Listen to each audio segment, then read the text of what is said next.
Hello, everyone, and welcome to another episode of the Daily Gwei Drive-Thru. I'm your host, Anthony Sassano, and I'm here today with Eric Conner and special guest David Hoffman to discuss all things Ethereum. Hey, guys, what's going on? Yo. How's it Hey, going? hey, hey. It's funny, David. Me and you, like I don't know, 12 hours ago, my time did a live stream, and now we're with Eric. So we already talked a lot about a lot of stuff, but I think I was thinking about topics during the week to discuss with Eric, and I was like, you know what? Eric's been tweeting a lot about these meme coins, and I've got no idea what's going on in that world because I'm just not paying attention to it. So, Eric, I want you to start us off. Like, why are you so bullish on meme coins all of a sudden? All right, I guess I'll start from some stage one here. So, to be fair, like when DeFi mining kind of started, I feel like I was one of obviously not the first, but I feel like I was early in that space when people were like, oh, what is it? Like, what is DeFi farming? Blah, blah, blah. These coins, we don't need Hmm. these coins, blah, blah, blah. Now, I'm not saying meme coins are going to be the next DeFi. I maybe slightly would say that meme coins might be the next narrative. But yeah, I guess long story short, I started just seeing people talking about this. Obviously, the markets have been kind of dead. We've been at, between, well, obviously, we just had a huge dump, but let's just say we've been between 1,500 and 1,800 for what, multiple months now. I get a little bored. I like to explore. It's just in my nature. And I saw people just talking about this stuff. So actually, what originally got me into it, where a lot of people were talking about Unibot, and I was like, Hmm. I faded it for a while. I dove in. It's actually pretty cool. Now, don't go put your cold wallet in Unibot because there's questions around like key management. They launched like a cloud key management, all this stuff. But they have these like I don't know. People are just launching pairs. People are calling it like on-chain summer on-chain trading, right? And these meme coins have started, and it kind of started with Harry Potter, Obama, Sonic 10 Inu, which actually has been sitting out there for multiple years at Hmm. like zero. And I guess Wales, whoever picked it up, it's this old like meme, right? Have you guys seen like the knockoff backpack in like I Yeah, don't know yeah. what country it's Yeah. in, but and it's pumped to $200 million. And I just got to thinking like Jesus. I got to thinking, okay, Doge, SHIB, like people just accept these as multi-billion-dollar coins. Why can't these memes pump, right? So I don't know. I just dove in. This is not financial advice. I'm a degenerate. Like I'm not gonna lie. I've kind of made it so I can afford to lose money if I need to. So I'll put that out there. But I hopped in a few. The big ones now, which I'm not in Harry Potter Obama Sonic, to be completely clear. Everybody started making derivatives off of these. So they did like their ticker is Bitcoin, like written out, right? And their meme Hmm. is like, we're going to flip Bitcoin. Bitcoin's a meme. We're a meme. We're going to flip Bitcoin. So then everyone started just doing derivatives off that. So the next big one is like XRP, which is like Harry Potter, Pac-Man. It's just funny to even say this. Just trying to say it is just I'm stupid. addicted to the memes though. Go to these Twitter handles. I'm not even saying buy it. Just go look at the memes. They're so like left curve ridiculous. And then yeah, I know I've been tweeting about Nick Cage, Waluigi, Elmo. Like I got that one. But like, I've dove in these communities. I'm trying to like learn lessons, right? I think one of the lessons I've learned is they're getting an insane amount of activity, users, community, and like some of them, the one I'm in, like is not charging a tax, but some of these are even charging like 5% trading taxes, and people are like okay with it.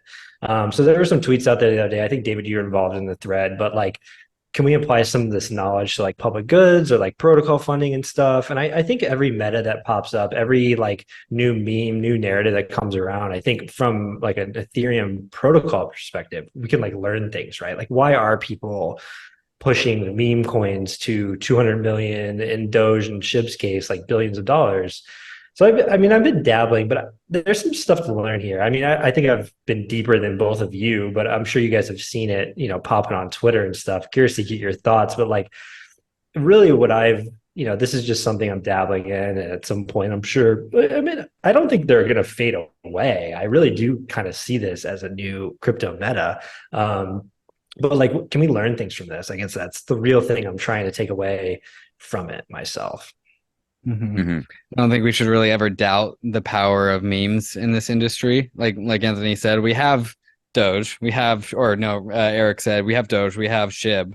So we know that memes work, and memes come in all sorts and shapes and shapes and spectrums.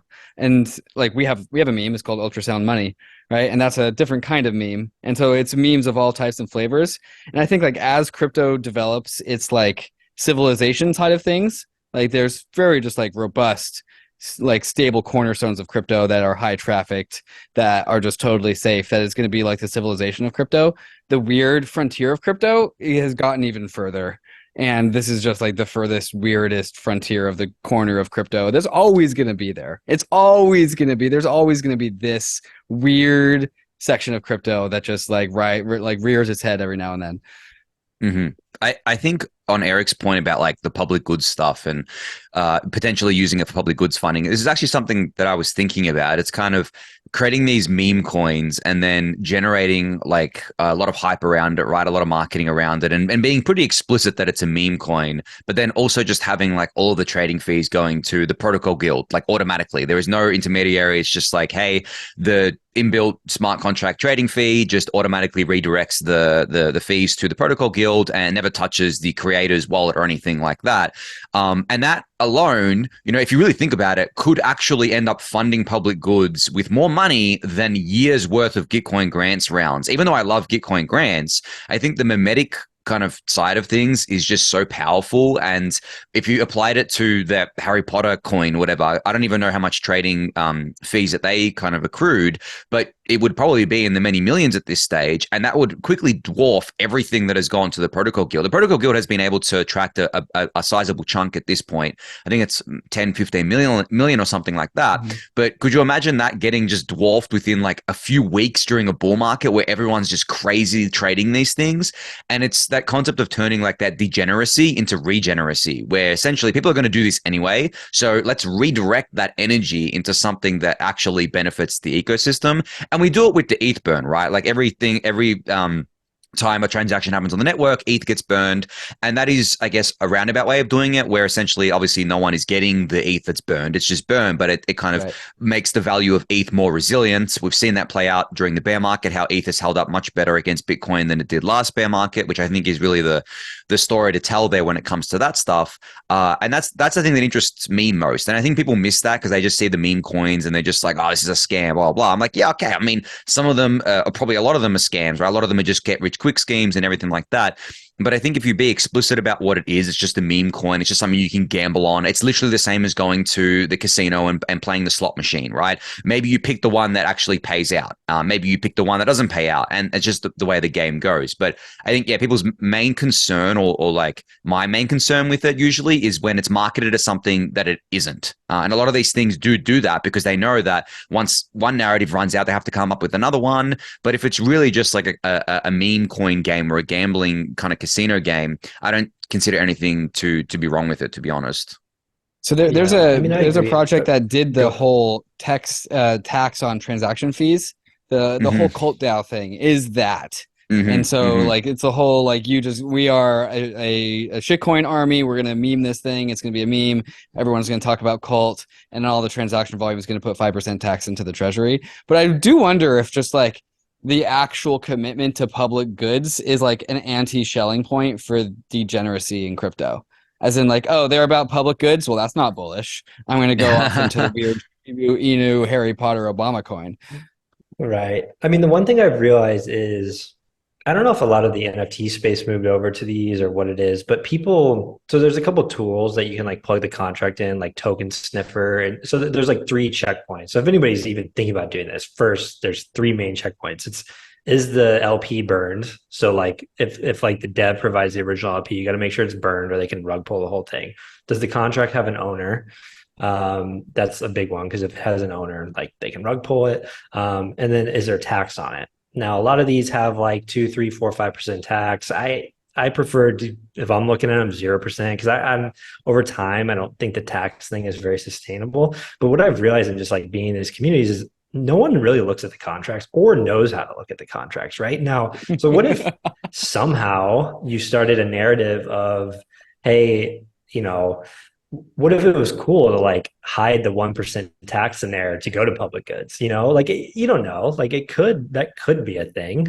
People aren't even looking at it. And from that, the biggest lesson I've learned is if people are making money, they don't care what the Hmm. tax, trading fees, anything is. If they're making money, they don't care. Anthony, you and I have talked about this a lot in the past about layer one fees, Hmm. right? Everybody in a bear market talks about it. Everybody in a bull market doesn't care because they're making a ton of money, right? Hmm. Now, of course, we have layer twos. And one of the most interesting things I've seen actually are some of these are branching out to layer two. So they're starting to bridge over because, most people are only doing like $50, $100 trades. Like the Nick Cage Elven one, they're on like Arbitrum, base, I think like Polygon, but that's cool, right? Like we wanted this to happen. We wanted layer twos to be a playground for stuff like this. Like Hmm. you can't do that. This isn't, we're going to bring in users this way, right? Whether we like it or not, whether we think it's stupid or not, most people are going to come in to silly stuff like memes, like NFTs. In reality, they didn't really come in for DeFi. They're going to come in for silly stuff. And we want to be able to onboard that on layer two. So I do think that's a cool thing to see. When I first saw these trading on layer one, I'm like, this just doesn't make sense to me. How is that even sustainable? Like if we hit a bull market and people were trying to buy $50 meme coins for, I think Uniswap trade fees hit $80 yesterday or whatever, everything dumped day and a half ago. Maybe this will be like some kind of push for layer two. I thought it was going to be NFTs, to be completely honest with you, but we haven't seen that migration of NFTs for whatever reason yet.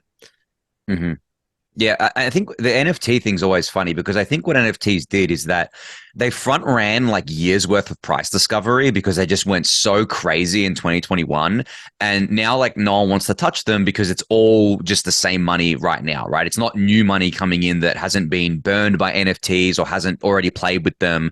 Whereas these meme coin things, a lot of people haven't played with them before. Like I haven't played with them yet, right? And I mean, I'm in this industry every day, but a lot of people, yeah, like you, Eric, that have just maybe bored with the usual stuff going on the market side of things are thinking, well, I'm going to go and just degen into these kind of meme coins. And as you said, like L2s are starting to unlock more of these people because there's kind of like the long tail of people who don't want to bet with more than like $50 on one of these meme coins because obviously like there's a high chance you're going to lose money on it because a lot of them do just end up rugging or going to zero or whatever.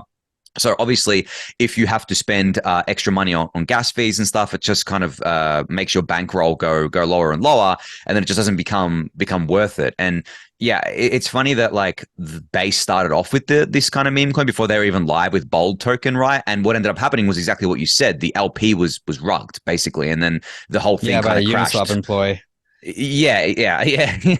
Yeah, that was that Or one. that Yeah, was a different one. Just that to be was a clear, different that one. wasn't the Yeah. bald one. Yeah, The bold one yeah. apparently was some guy called Milky on Twitter or something. I saw someone kind of Oh, track you're that specifically down. talking about bald. Okay, yeah. Yeah. No, that was bold there, but yeah, generally that's the kind of stuff you want to look out for. But it's also interesting with the L2s and how DeFi plays into it. Like DeFi is the thing that enables all of this to happen, right? Like without DeFi, you wouldn't be able to trade these things like this. Like there were like things that I guess look like meme coins in the past on centralized exchanges that you could trade. But the problem is that the centralized exchanges are always going to be way slower to list anything, right? They're not going to list things instantly. Whereas if you create a coin and you add liquidity to it, you have created a market for it instantly yourself, right? You can do it within the same block, even really. So when you think about it like that, that's why I think the meme coins really only work on chain because they're just like they're just kind of like the infinite casino where someone spins up a new one, you're placing a bet on it. 9 times out of 10 it goes nowhere, or 9.9 times out of 10 it goes nowhere, but you're betting on that 0.1 time where it's essentially like, oh wow, I actually made like 100x on this. So you put $50 in, you make 100x. But that's the game, right? That's the game you play. But as I said, I'm fine with that. I'm not fine with projects that's how meme coins saying that they're more than that, right? And trying to be more than that. And that's actually bearish for the coin because now you have fundamentals.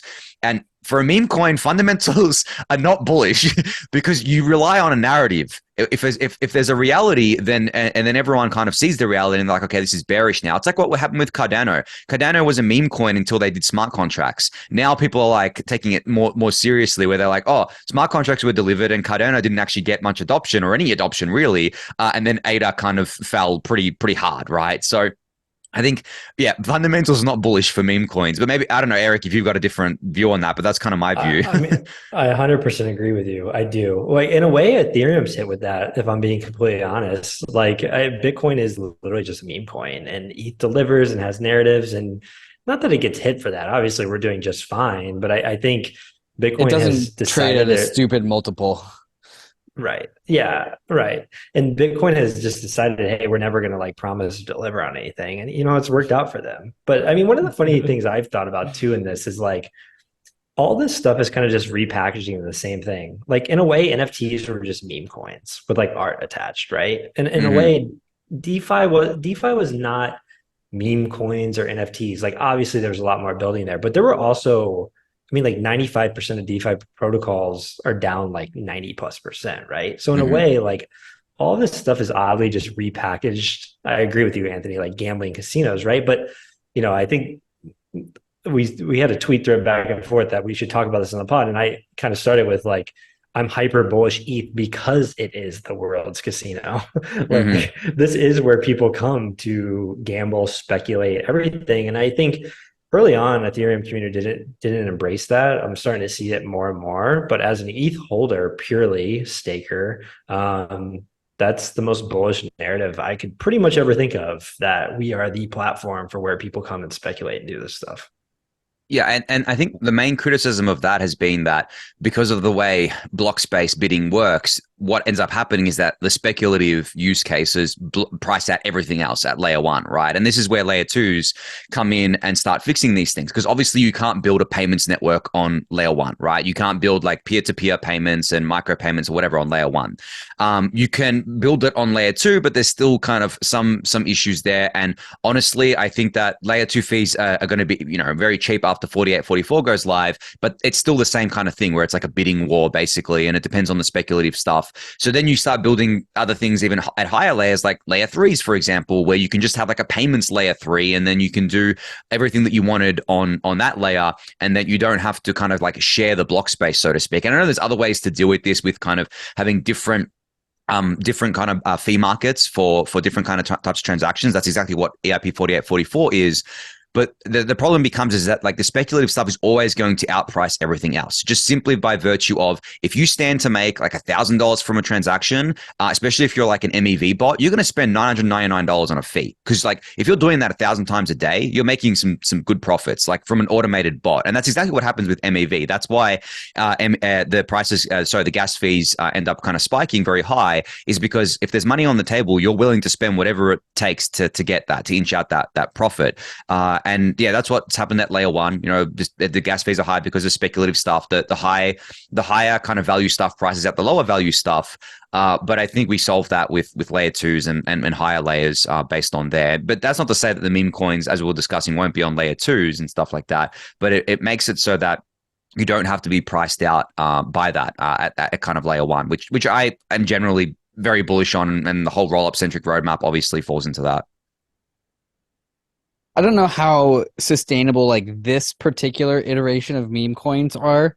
Like Erica, there's like 4 or 5 of them, and you can't even name the names of them. And that's like part of the meme, right? That's part of the bit. Yeah, Is the like ticker is there. Bitcoin. You don't say Harry Potter, Sonic. You say the ticker is Exactly, that's the Bitcoin. thing. Yeah. Exactly.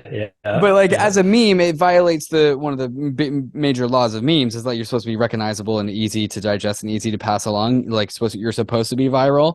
And I kind of see this as just like there's this corner of the internet, and they're kind of weird, and they buy weird stuff, and it's funny, and it's a joke, and then they buy the next joke, and each thing that they buy is a joke.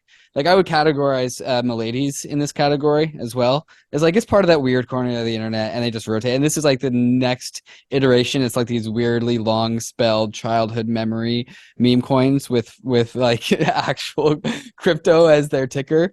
But like it'll be something else. And I think just like it'll eventually iterate onto like new styles of degeneracy, and it'll like create all the economics that Anthony was just talking about on layer twos.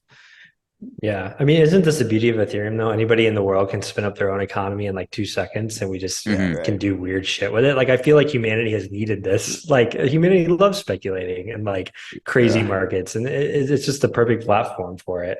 I think I'll use this. One thing I've noticed is you guys, I'm sure know this better than me, but one thing I've noticed is like the pain points of bridging and like so Arbit. I would give a shout out to Arbitrum. Like they have, if you go to their bridge, you can plug in a custom token address and like bridge over very easily. Base has like locked theirs down. They have 4 assets. I think it's like ETH, Coinbase wrapped ETH, like I think Lido ETH, and I want to say DAI was the fourth Probably one. USDC. With maybe maybe USDC. Yeah, that would make sense. With no like custom bridging, like bridging in out, of course, takes like 7 days. But one of the biggest things I've seen, I don't know if you guys have seen any progress in this, but the concept of like shared liquidity pools across layer twos and layer one. So basically, what's happening is, let's just use meme coins because it's the conversation of the day. They start on Ethereum, they burn their LP, they say, hey, we want to go to layer two. So they bridge over, Dev launches a layer two LP, probably for a lot less money, which is great. But now, there's 10x the liquidity on the layer one versus the layer two. And this applies for DeFi. I've seen all kinds of coins like this, right? A lot smaller LPs on layer twos. Do you guys know of or think we can get to a point where we can have shared liquidity pools across all of these layer twos? I think this taps into the world of just the off-chain MEV and Hmm. just like this verticalization of market making and MEV arbitrageurs. It's like they are the shared liquidity. Like one of the biggest FUDs about Ethereum is that like the liquidity is all fractured across all the different chains. Well, we are one MEV bot away from like arbing liquidity across Uniswap pools across chains, and the swap from Uniswap order routing, on-chain order routing to Uniswap X, which is a combination of Dutch auctions plus an intent, which is a new style of packaging up a trade. Like you can like MEV bots will select the bridge, make the trade, and swap your chain for you all in a single transaction. And from the end user's perspective, it'll be instant because they will also just take the 7-day wait time by managing their liquidity and their positions. And so it's a combination of like MEV bots and market making as an activity that's in one single one single stack. And it just obfuscates so many bridges, like basically every bridge for any end user. And so like I think that whole world of bridging around Ethereum is actually totally going to change. Yeah, I mean, I was gonna say that as well. Like there's a kind of like the maybe two core parts of this, I guess. Like there's the normal bridges that everyone uses, like Hot Protocol and Connext and stuff like that, right? To bridge across chains. And that's distinctly different, I think, to shared liquidity because you're literally bridging your tokens from one chain to another, like as a user. Obviously, the market makers and stuff can do this as well. And then there are liquidity pools that sit there too that kind of are shared, so that they take on the risk of that 7-day withdrawal period in order to provide liquidity for you. They take a fee. But then the other big part of it was what David was saying about these kind of like off-chain orders and stuff like that happens. Now, CowSwap obviously pioneered this, and Uniswap X has come along and kind of iterated on this. But essentially, the magical thing about that is that I guess like searches, bundlers, whatever you want to call them, off-chain order matches, they pull liquidity from literally anywhere. It doesn't even have to be a layer two. It can be another layer one, wherever they can get It's liquidity. the Earth, planet Yeah, Earth. yeah, exactly. Wherever they can get that to fill your order, and they take on the risk, right? They take on that any other risk the bridging risk, the withdrawal risk, whatever it is, they take on that risk, but they just go search everywhere that's supported by these protocols. And the way it works on CowSwap is that they make these people put up a bond so that if they do fill the order, but it's like a failed transaction or kind of like some toxic MEV, they actually get kind of slashed in a sense, right, from their bond. So it's a way to protect the users as well from being taken advantage of. But that's there's problems with that as well, where people say, well, if all of the good order flow goes to these off-chain orders, and then what's left for the LPs on chain, it's just the bad order flow, the toxic order flow, as they call it. That's one issue with this as well. So while it's really cool that you can pull liquidity from anywhere, and there's different ways to mitigate the toxic stuff that goes on there, it does pose questions for the normal LPs on chain. Like, what does their order flow look like? And that's a whole other discussion that's been going on in the MEV community, in the CowSwap, Uniswap communities. And I think that there are various solutions there, but generally there's those sorts of things. But then there's also the stuff that the layer twos can do themselves. Like obviously Optimism has this whole super chain thing that they're doing where they can have composability and shared liquidity with all the chains that connect to that as part of the OP stack. And then with ZK proofs and with the zero knowledge rollups, if they're constructed in a correct way, they can actually talk to each other and communicate with each other via the L1 and have shared liquidity.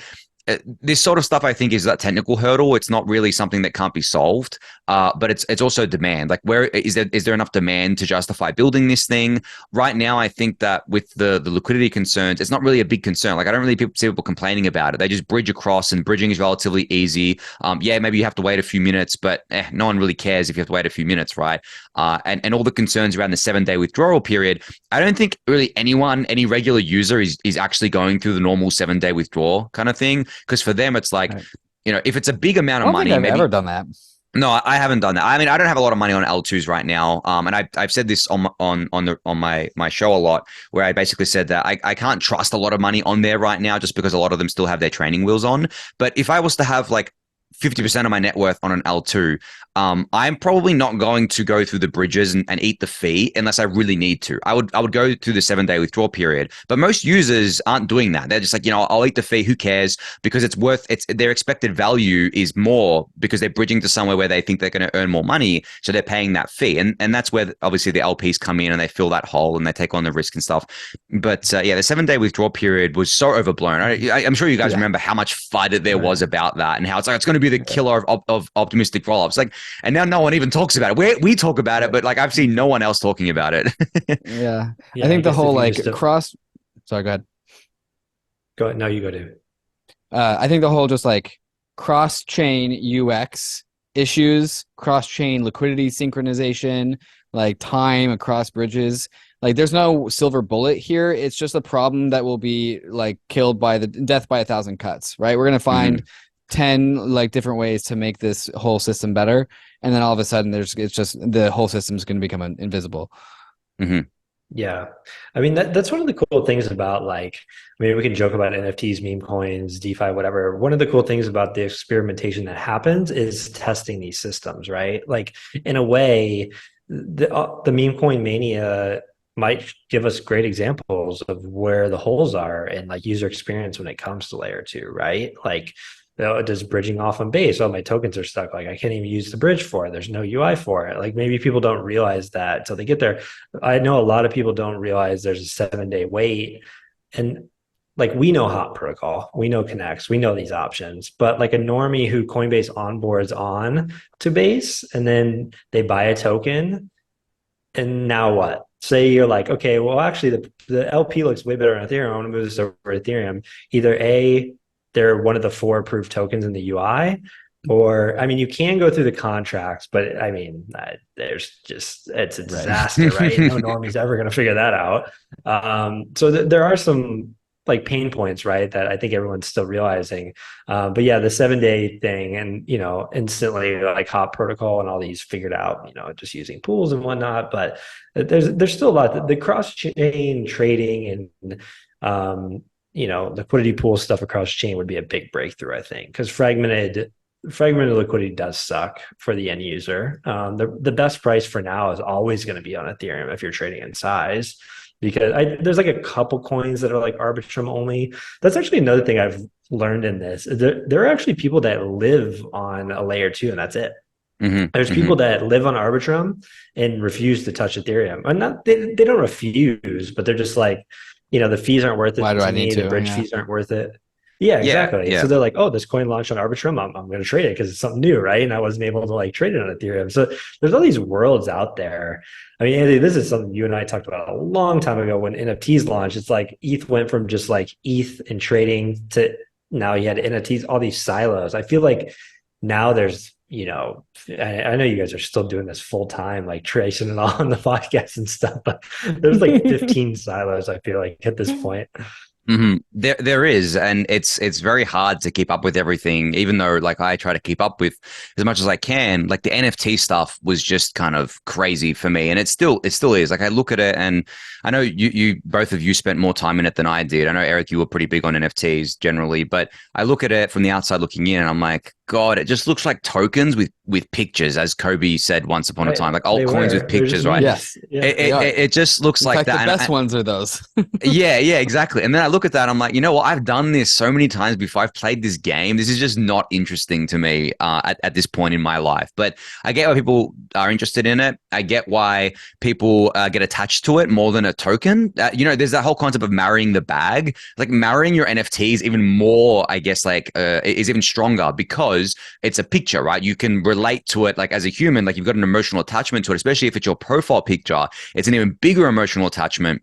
So I understand why NFT people are pretty rabid about their own collections, like their profile picture collections, and about how them going down is like they feel like a personal kind of attack on themselves when someone is like selling those PFPs. Like I know the whole Blur thing where Blur was enabling liquidity for these things, and people were like, "Oh my God, it's Blur's fault. People are just farming the tokens." I'm like, look, at the end of the day, it's a market, and if there was more demand for these things, then they wouldn't be going down. It's the same thing as anything, and I get the whole token argument. Blur just created an efficient market. That's all they did. Yes, They just yeah. sped up. They just sped up the downtrend. Yeah, and by saying that it's Blur's fault, you're essentially admitting that the only reason why your things went No, up is it's because the the market market that's was, wrong. yeah, exactly. Like you're just admitting that that whole thing. But I understand the frustration because, as I said, people get really attached to these things, and I understand attachments to things that you identify with. Like I'm very attached to Ethereum, and when I see someone fighting Ethereum, like I sometimes feel like it's a personal attack on me, even though it isn't, just because I'm so emotionally involved with it. But I don't think people generally felt that for a lot of tokens because there are certain people that do, like the L1s especially. We've seen it play out. People get really attached to the L1s, but generally, a lot of other tokens, people don't get emotionally attached to them as much as they do with NFTs. And I think that's where a lot of the kind of toxic stuff has come out of it. But at the end of the day, there are still collections out there that are worth a lot. Like CryptoPunks have actually held their value quite well. And that falls back to what we were talking about before when we're talking about Punks doesn't have a roadmap. Punks is like the Bitcoin of NFTs where there's no roadmap, there's no expectations. It's just No the proof punk, of work. right? Yeah, exactly. It's just the punk. And I think when what failed with or what ended up happening with Bored Apes is that they attached a roadmap to it. They attached all these products to it. They attached expectations to it. And then people were like, well, if it's not executing on the roadmap, that's bearish for the Bored Ape kind of PFPs, and they sell them. Whereas with punks, it's like they're just punks, man. You buy a punk that looks like you make it your profile picture.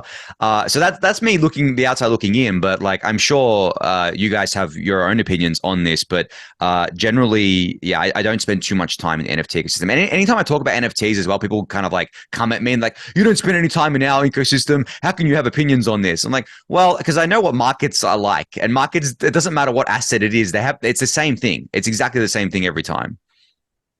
I mean, people buy NFTs for what they represent, right? Every single beauty is in the eye of the beholder, of course, but each different NFT tribe is a community, and it's attracted a certain set of people who express certain sets of ideas.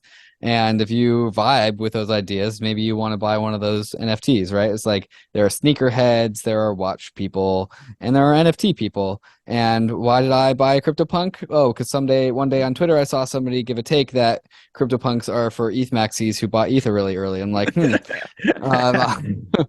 and like I don't have a Milady, and I don't really vibe with a Milady. I don't get the joke, so I don't have one, and that's just the deal.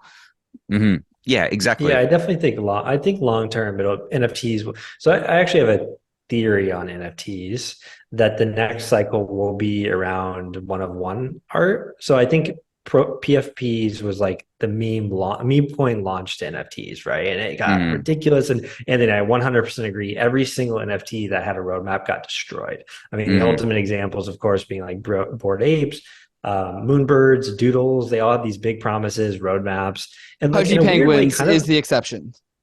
Yeah, sure. They're still up there a little bit. Yeah. But a lot of these, and they even delivered on a lot of the roadmaps and still got absolutely destroyed. So I think they're pretty good. I think they're like 4 or 5 ETH. I think they're doing okay. Yeah, they're still up there. They are. Yeah, well, yeah. I mean, even the other ones that delivered got destroyed as well. And I think what I was saying before about the destroying of that kind of like fantasy narrative illusion, which is more powerful than the reality, right? Yeah, and I think like what everybody missed in the first NFT mania is the true benefit potential of NFTs is, from an artist perspective, being able to launch your own brand and market from anywhere in the world, and launch on Foundation or Super Rare, whatever it might be, and cut out the middleman that is like art galleries and the struggle of being an artist in India and reaching American people to like show your art. Like, to me, that is the true benefit of NFTs and this technology. And I don't think people have really realized that yet because we got so obsessed with PFPs pumping. I don't think that's like where that space is going to end up, but maybe not 5 years. I mean, honestly, it could be a long play, 10, 20, 30 years. Like, for like art traditionally takes hundreds of years to go through like changes and renaissances and whatnot. I think we'll see that whole narrative shift from PFPs to one-of-one art for sure.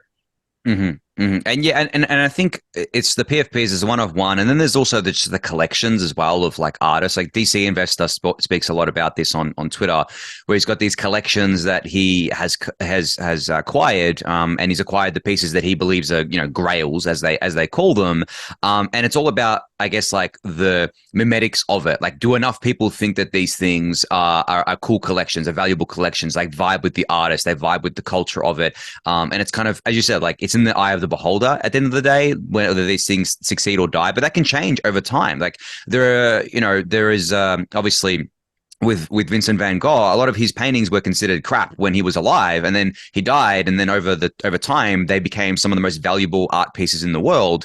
And I think that the same is going to happen to a lot of the stuff within NFTs. It's probably not going to be PFPs, as you said. Like, it's definitely going to be like these one of ones, or maybe these more curated art collections, because they withstand the test of time. Again, they don't have a roadmap, right? They don't have products to deliver. That is the art is it, right? Like how I was saying before, punks. That's it. It's a punk. You buy it, you don't. You vibe with it, you don't. And those are the things that will typically probably last, as you said, hundreds and hundreds of years instead of fading away, because they don't have any expectations. They can survive on their own. They're a kind of self-contained ecosystem rather than relying on external parties to kind of drive value to it. But I mean, generally, I'm not someone who's into the art scene, so to speak. I mean, I am in a different way. Like, obviously, I collect my figurines, as we all know, right? And that's a form of art. What are those back there? Oh yeah, do I see them? Oh yeah, do you have a few of those? Yeah, just a few, right? But I think, yeah, definitely when it comes to like that, that kind of art, it's just not something that has traditionally vibed with me. But I understand for other people why it does. And as you said, it's very subjective. Eye of the beholder, sorts of things. So yeah, but it's going to be interesting to see like the time scale as well, because crypto makes everything faster.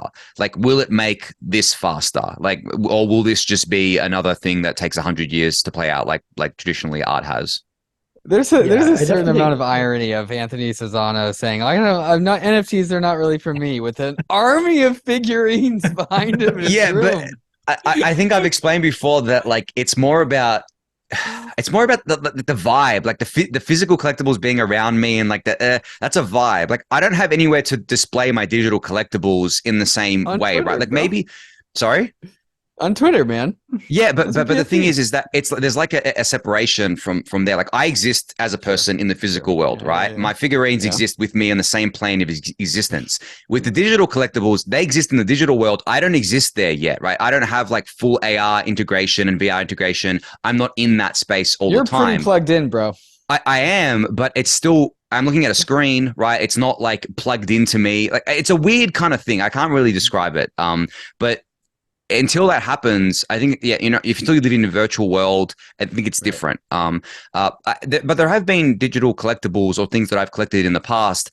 Like when I was playing World of Warcraft a lot, like I would get really excited about getting like a unique mount or a unique item or something, and I would get attached to that. But that's because I could show it off in a virtual world that I spent a lot of time in, and the virtual world is the internet, dude. Yes, but there's not a Telegram. There's not a central place besides maybe putting like a punk as my profile picture. There's not really that central kind of place that a lot of people kind of gather around. I think you say the internet, but like the internet is so many different places. I'm talking talking about like a defined actual space, like you know what I mean? Like there's a defined space in the physical world for art. It's an art gallery, right? You go there and it's like a defined space for those things. Whereas the internet is so many different areas, right? If I go and try to display my NFTs on Reddit, they're gonna fucking destroy me. They're gonna be like, "Who are you? Like, why you're a scammer, right? Fuck NFTs, whatever." If I do it on they Twitter, have their own NFTs, the avatars. Yeah, but that's avatars. Yeah, but I'm talking Reddit That's their own generally, space. right? Yeah. I'm talking about Reddit generally, though. If I go on Twitter, on crypto Twitter with my punk profile picture, people will like that. But if I go to normal Twitter, they'll be like, this guy's got a NFT profile picture, like the blue check thing. You go to Twitter that hates Elon, and they're like, blue check, your opinion means nothing because you're paying Elon for Twitter, right? It's just, it depends on the community that you're in, and no one gave a shit about my unique WoW items in like RuneScape, for example, or in like Guild Wars. They only cared about it in WoW. So that's my kind of view on things, is like, unless there's a defined actual virtual space, like I guess Bored Apes tried to do it with their game that they're making, where you can go there and you can be your Bored Ape character and stuff like that. It just doesn't vibe with me and how I view these things. I know other people are different, but that's just how I generally view it. Mm-hmm. But the physical figurines just vibes with me. I don't know. I just like being around. I like organizing them and everything. So yeah, I get it. I do get it. I do think. Well, Metaverse got overly hyped, and we're probably still a long way away from whatever. I didn't even use that word, but that literally I was literally describing that the entire time. I mean, once we get there and that does represent kind of your identity in that space, I do think that would be a huge boom for NFTs, because you can prove ownership, they're rare and stuff like that. So I do get that. Like right now, I mean, the Twitter implementing NFT thing was huge, right? Like people do want to display those. And if you see like an account with a punk, but it's not, the hexagon, you're kind of like, like it does actually mean a lot, right? So I do think having that like digital proof of, like, you could print out your punk and put it in your house and stuff, and like if you ripped someone else's punk off and put it on your wall, it'd be kind of douchey. So like people probably believe that you actually own it, but of course there's like a boom in like NFT LED displays, which I do think is pretty cool. You can like load up your wallet and to cycle through. So we're getting there, but yeah, I totally agree. I mean, so I will say one thing. I don't want to trash PFPs too hard, because I do think some will bounce back. And one thing I'm seeing is just them being used for like brand identity for communities. Like that's a big one, right? Whether like a project launches themselves and everyone kind of rallies behind that, or just, hey, I'm a crypto punk, or hey, I'm a lady, or hey, I'm whatever. Like that really brings people together on Twitter and like kind of identifies you. And I think that can still be a really big boom for PFPs. Like, I'm not saying all PFPs are going to zero. Like I'm still hyper bullish punks. I still have my punks. Like they're, in my opinion, still going up, and they've held value well. Just like crypto, 95% might go to zero, but there'll still be a place for PFPs. And I think one of the big things is around that kind of like identity, community identity thing. I think you guys are both totally underselling how much we already live in the metaverse anyways, and just like the raw significance of the PFP across all internet rooms. Like, you can take your punk and you can put it on as your PFP on Instagram, on Facebook, on Twitter, on Reddit, on, I don't know, give me something else, Pinterest, right? Like LinkedIn. The LinkedIn. I have my punk as my PFP on LinkedIn. I think Eric does too. I do too. Like, I have mine too. The PFP is huge. And like, why do people wear Rolexes? To flex. You have so much flex surface area as the PFP.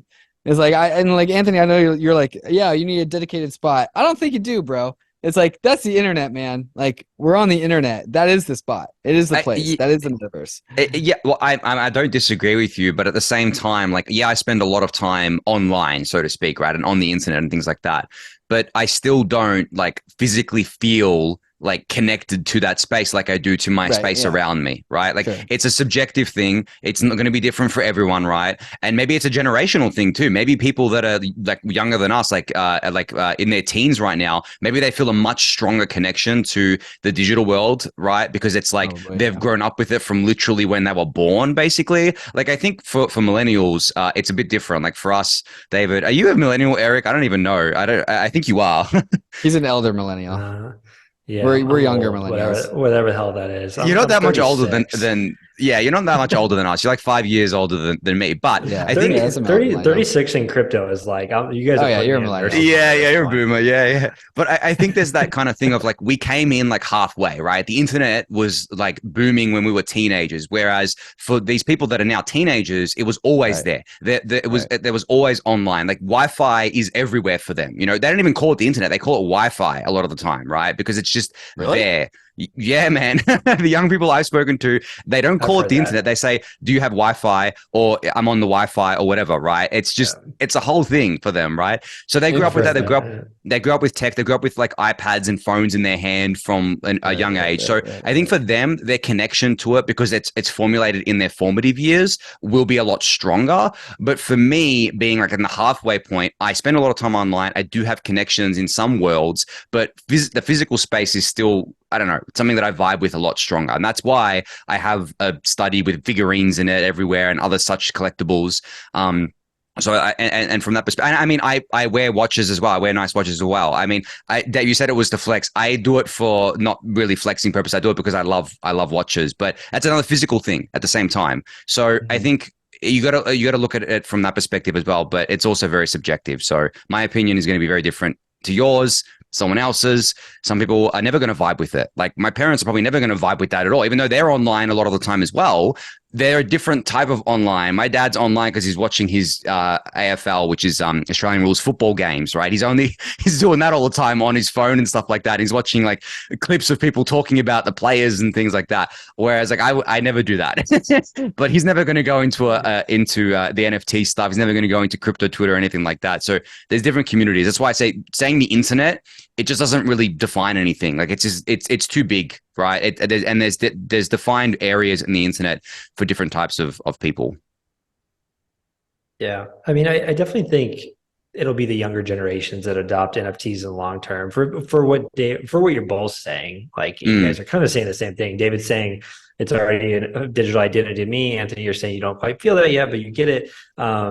I think we'll get there. It's more being able to prove across. Like right now, anybody can upload a PFP to LinkedIn and claim it's them, right? So getting these like platforms to kind of unite around that will take a long time. I do want to say though, I think we grew up in one of the coolest generations because like early in life we didn't have the internet, we didn't Right, really right, Mm-hmm. have right. computers, and we got to see that world and we got to see the like transition to I feel like growing up now, this is like the most boomer thing ever to say though, like growing up only knowing like how the world is today with the internet and media. Like I'm glad I had those early years of not having that, right? Like actually playing outside and not like being attached to a phone and stuff like that. I think we had Now one of the trading most Shiba unique Inu perspectives. Obama Sonic coin. Right. Yeah, exactly. Yeah, exactly.